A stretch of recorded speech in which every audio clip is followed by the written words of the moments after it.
In one of my previous videos that you all loved, I dived deep into Sabrina Carpenter's style and aesthetics. While many of you agreed on the style change, rebranding strategies, and marketing that boosted her popularity, others had to leave comments like this. Today I'm going to study her playful charisma and sensual charm that some people seem to be bothered by and uncover the psychology behind it, the attitude that makes her stand out from dozens of other Gen Z celebrities, and why she and artists like her are judged for it. In the end, we will answer the question, does sex actually sell? And how all of this is connected to the legend herself, Marilyn Monroe. Stay tuned for the breakdown. In terms of fashion and public image, Sabrina Carpenter mainly takes inspiration from the 50s and 60s old Hollywood glamour. She fits right into the retro bombshell aesthetics in terms of her platinum blonde hair, blue eyes, and petite curvy look. She takes her style on stage very seriously and collaborates closely with her stylist to serve pure sparkling fantasy. It's a creative and artistic process that involves trial and error to perfect. Yet there have been numerous criticisms about her trying to cater to the male gaze by quote-unquote showing skin and by simply expressing her playful, cheeky femininity.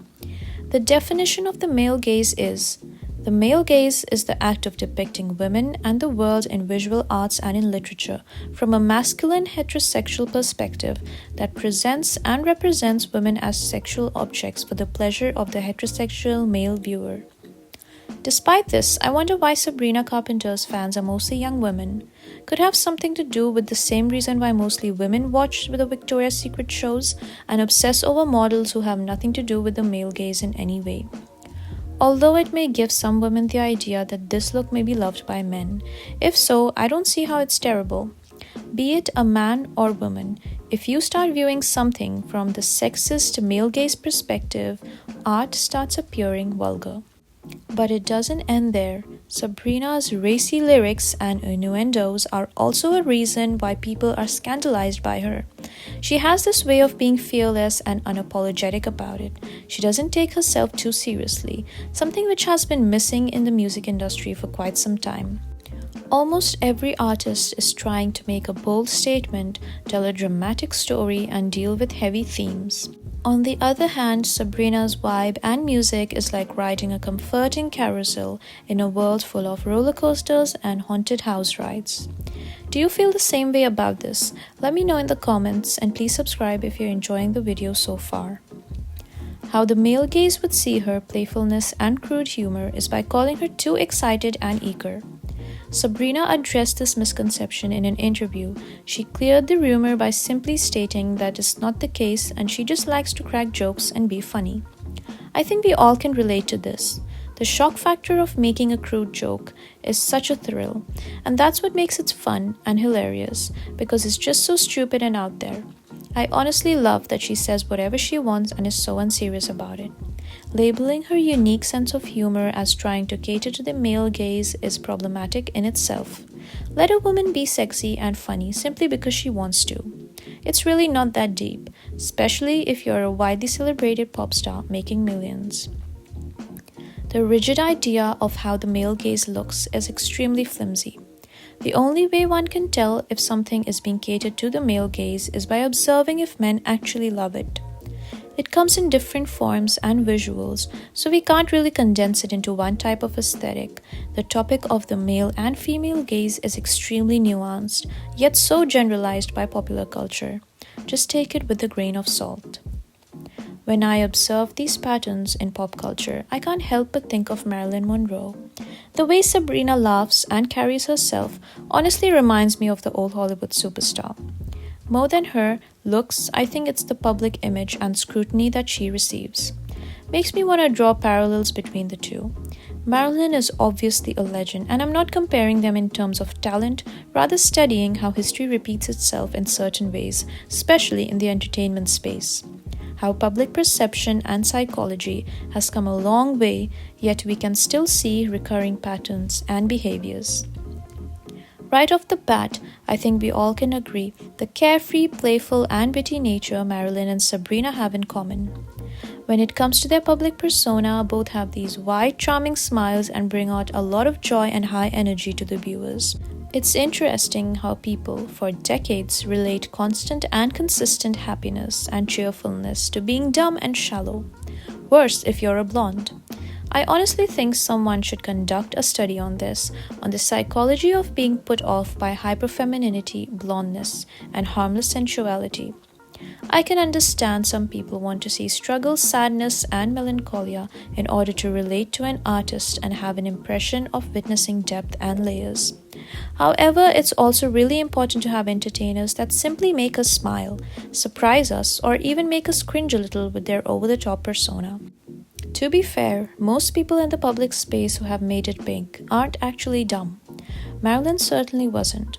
Her persona was well crafted to get her success. It's what worked at the time and she monetized it. In real life, she was deeply disturbed and depressed, yet maintained a light-hearted front for everybody to enjoy. It's one of the many reasons people still love her to this day. Sabrina is no exception. Celebrities like her and Paris Hilton are strategic with what they show to their fans. I kind of like that. It's interesting when they keep their personal life actually personal and put on an over-the-top fun persona. Makes your mind wonder how they really are. I remember watching Sabrina's Christmas special on Netflix. It was really light-hearted and funny. Sometimes you're laughing with her and sometimes at her. And it just puts you in this carefree space of actually enjoying without having to use too many brain cells. The music was the highlight, of course, but it's just really a treat to watch a funny young pop star putting on a show. Another similarity between Marilyn and Sabrina is their ingenuous sense and vibe that they have. They pair it with very ornate, luxurious, and bombshell looks. It creates a soft yet glamorous look that is interesting and inspo-worthy. Especially seeing Sabrina dressed this way in the modern times is a treat. She brought back pure glitz, glamour, and unbothered girliness to her shows. It takes every girl back to the time we'd prance around in front of our fake dressing tables and plastic makeup, with our mom's shoes and purse on and play dress up. Marilyn and Sabrina, two petite blondes. One takes inspiration from the former. Dare I say, Sabrina is a modernized, barbified version of Marilyn Monroe. Both women are highly talented and skilled in their work. Marilyn could act and sing, dressed immaculately, and was a cultural icon and bombshell, one of the most recognizable pop culture phenomenon. Sabrina had her start with acting and acted for a long time before she started making music and finally hit her success and fame that she deserved. So let me ask this question now. Does sex really sell? Well, yes, it definitely does. It picks up really fast but dies out soon too. It works, but certainly not enough to make people remember you for generations to come. Marilyn was more than what people gave her credit for in her time. We now look back and see her as the icon that she was and is.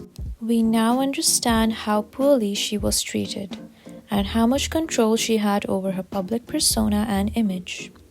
I can't talk about this without mentioning Megan Fox. We all know how poorly she was treated in the 2000s and got typecasted several times, until recently when people became aware of her struggles and disrespect that she faced in front of the media. Let me know in the comments if you want an in-depth video exploring her story and narrative. I feel like something similar is happening to Sabrina right now. The girl's at the peak of her success, just living her life, making feel-good music, giving us hair and outfit inspo for days, yet some of us just don't sit for a moment and enjoy it. I won't be surprised if we looked back after 2 or 3 decades and realized that Sabrina Carpenter was actually really awesome, and was meaninglessly judged for simply wanting to enjoy herself. History does repeat itself.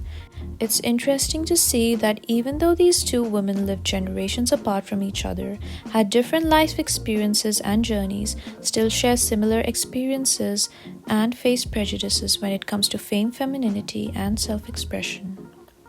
If you enjoy my content, please like, comment, and subscribe, and I'll see you in the next one. Yes, I'm much happier though. I'm very pleased. Is it true that you